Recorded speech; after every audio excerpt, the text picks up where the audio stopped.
We're back, people, and today we're breaking down film on Dee Eskridge, Miami Dolphins receiver, who I really think has secured a spot with the Dolphins with his play in throughout training camp in the preseason so far. He's been like their wide receiver 5. I think there's still a world they end up keeping 6 and keep him and Taj, but had a big game versus the Lions. Had a touchdown, even had some potential opportunities the quarterback missed down the field. He's been a good special teams is also another reason I kind of see him making the team. That's another positive for his game. He's been showing as a receiver he understands the play of the offense, and while he's a smaller, quick receiver, he's got that speed to still stretch the field vertically, fit within the offense, need to do clear out of something that they like to do a lot. Drawing pass interference. He can do kick return, punt return.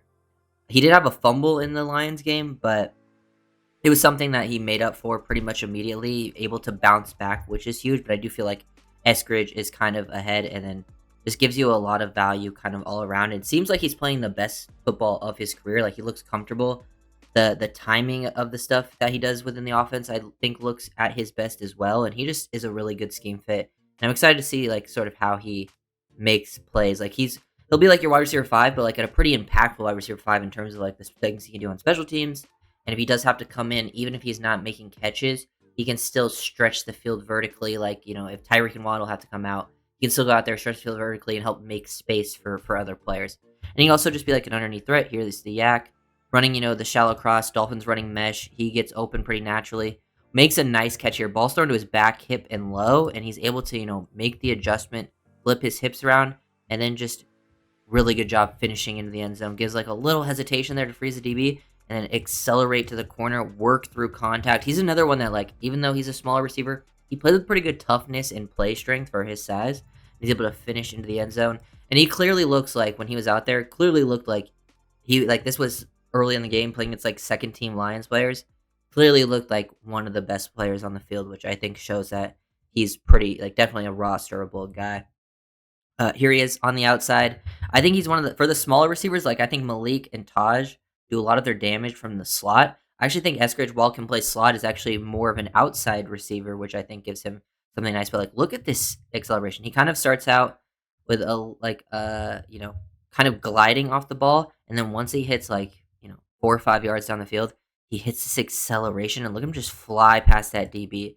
Zach now way underthrows this. He does make a heads-up play to come back for it and fight to knock that ball out, which is good. So heads-up play from him. But man, this should have been another touchdown. He should have put up 100 plus in this game. Look at that speed. This is the stuff I'm talking about.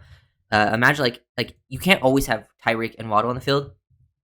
He's the one on the out of your backups that can still be a field stretcher vertically like this. So even if he doesn't get the target here in a game, you can imagine say this safety plays over the top, then there's all this room for Azukanma to get open over the middle. That could end up being a Reek or Waddle. You hit him, and then say that safety does drive on this. He's able to have enough speed to get over the top and be a potential vertical threat. Unfortunately, Zach just underthrows him by 15 there. Another play that I really like to see. Love how violent he is with his releases. One, not wasting any time. So he really hard attacks outside leverage here. Just violent, quick twitch attack. Get this guy to open up his hips. Once he does that, boom, break across his face back to the inside. Ball doesn't come to him, but he knows it's an RPO, and he has just enough time to run this route. Dolphins offense, so timing based, so rhythm based, that when Zach could have been ready to throw this, he was there for the break. Could have gotten the ball. Unfortunately, Zach kind of rolled out. I understand it's it's a seam rail slide RPO that they try to do, and they're playing press man. He wants to go to the flat. Makes sense.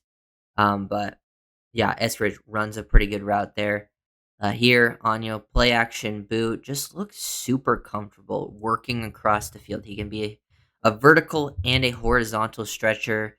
I feel he doesn't have the biggest catch radius, but he's makes some tough catches. We've seen him at practice making some tough catches with the videos posted, some one-handers, some contested. He's catching with hands when he's wide open, and just making continuous plays like that. On a 3rd and long, they give him a screen. One great block here from Taj.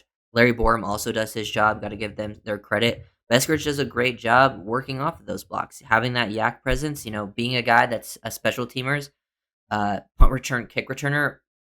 A lot of the Dolphins receivers actually kind of struggled last year with working on screens, picking up max yards. Tyreek and Waddle actually didn't do a great job. You would be surprised. But Malik did a pretty good job, but I think Eskridge is another one. If they did want to give him some design targets, he could take advantage of him with like that special teams feel because screens really do have that sort of kick return, punt return kind of flow with how the blocks are set up out in space, and he does a good job setting them up and then accelerating. Doesn't get brought down from behind instantly, almost even gets into the end zone. Very impressive job. Even did pretty good in the Bears game in his limited work. He hasn't played a ton of snaps, which is actually a good sign for him making the roster. I like his ability to work through contact. He doesn't even run a super great route here, but he works through the contact, draws the defensive PI.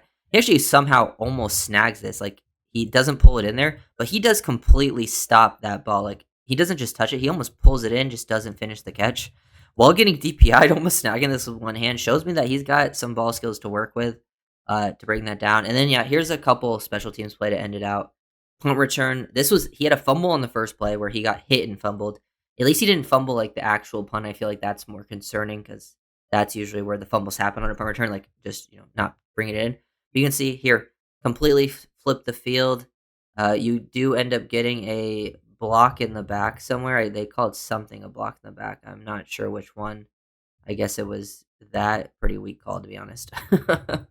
But yeah, he gets around the edge. You could see he does a good job setting up blocks, pressing. So he gets around the edge, and look at him press right here. Because if his angle stays to the outside, this guy's gonna have an easy job of getting there. By him pressing up just enough, it makes this guy get too close, and he's able to bounce it to the outside again. And just picking up 30, should have been 30. They called a weak block in the back. Kick return, same thing. Dolphins special teams unit has actually been pretty good. Good job blocking, setting this up, pressing, and then cutting. You press up into your blocks, and then cut away, hurts angles, and then he just, instead of deciding to try to get to the outside, he just gets upfield vertically, maximize the yards probably, pick up a nice, get past the 40, almost get to midfield. Really like Eskridge game. I was such a big fan of Eskridge coming out of college, and then I know in Seattle he just never lived up to his draft pedigree. Like, he didn't even really play much for them. He played like some special teams and maybe had some catches here and there. But I feel like ever since he joined the Dolphins last year, like in his limited playing time, like he looked pretty good. Like when he had his returns, he looked good. When he was on the field, which was not very often offensively, he looked pretty solid. And then just this whole offseason has been really solid for him. And I really like him as like a wide receiver 5 for the team that can rotate in for like I feel like he would be a good like if you want to have Reek and Waddle not out there, I feel like he'd be a really good complement to your third and fourth receiver who aren't really vertical stretchers, but he can still go out there and vertical stretch for guys like Nick Westbrook-Akine, Malik Washington, who can more take advantage of the underneath stuff. So I do really think he's pretty much locked in. I wouldn't say it's 100%, but like he's pretty much locked in. I wouldn't surprise me if the Dolphins actually end up trading one of their back end receivers because they, like a lot of guys are stepping up. Eskridge, Taj, even Weiss just had a big game. So wouldn't surprise me if they like maybe do a player for player trade, try to get like a back end DB or tight end or something like that to just help an extra spot. But yeah, feel really good about what Eskridge has brought to this team. So yeah, if you guys are able to come in and subscribe. And next time, peace.